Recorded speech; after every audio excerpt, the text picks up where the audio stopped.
Hello and welcome everybody to another edition of Professor Garfield is a Genius. John Petrosky here with another short preview of Over the Reich, a scenario for Civilization 2 Test of Time patch project by the Nameless One that Professor Garfield and I have been working on all fall. We're very close to finishing this. We think that we'll be moving to a open beta very soon, so hopefully those of you who have been watching all these videos are excited and would like to help us with that by signing up to play. Anyways, one of the big goals that we've had with the design of this scenario is to make things as simple and easy for the player as possible. That often has made Garfield's life very complicated because the Lua events file is insane. But we've always tried to make it so that those of you that are just picking up this game with all its new features can play it intuitively and easily and without a whole lot of fuss. So this is a feature here that Professor Garfield calls a quality of life issue. You will immediately notice the benefit that it could have in large scenarios such as imperialism. So basically, in Over the Reich, towards the mid to end game, you can have hundreds of air units.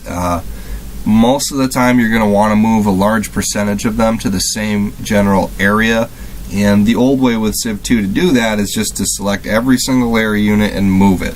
You can do a fast piece movement, you can use the go-to command to make things go a little smoother, but regardless of that, you have to do it over and over and over again hundreds of times, and yeah, gets a little tedious after a while in the late game. It makes things drag on. So Professor Garfield has created formation flying. It's very simple. You select a unit after they're formed up here and you press the number 4 on your keypad. You're going to see this show up, and you have a whole lot of options of how many squares you want to have all the air units form. So let's go with the biggest one we can here. Now you can't use the go-to command, okay? But that's okay. I think that you're going to find a benefit, because if you use the keypad, they all move together. For a scenario like this, I mean, it's just incredible, really. Now you might have noticed the last little thing when I hit it, and I messed it, but they broke formation when they only had one movement point left. The reason we have to do that with air units, it's a little quirk of Lua. If you exhaust an air unit's movement points completely, either with this or with the ammo generation that we have, it for some reason just gives the air unit infinite range. It's like the game never counted it. So the formation will break up if you move it all the way down to its last movement point, and you'll see this one moved ahead one, and the other ones still have a movement point. Still, better than nothing by all means.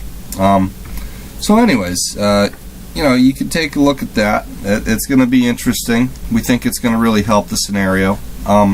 They won't form from a city. The reason they won't form from a city, it's because there are stack kills in this scenario. If you have a bunch of units on one tile, the enemy can come along and kill them all, so we don't want that. So you are going to have to spend a little bit of time forming them up, but look, we've only made it to the Netherlands right here from England. There's targets all the way out in Berlin, so there's plenty of situations where you're going to be flying for 5 or 6 turns, and I'd suggest just forming them up. On your first turn, you move them where you want them, and then the second, and so on, could just move easily. So, very interesting, very cool stuff. Very excited, and hopefully, if we can get things working, and most things are, and if we can add in a few other features, we should be moving to an open beta pretty soon. So, see you guys later.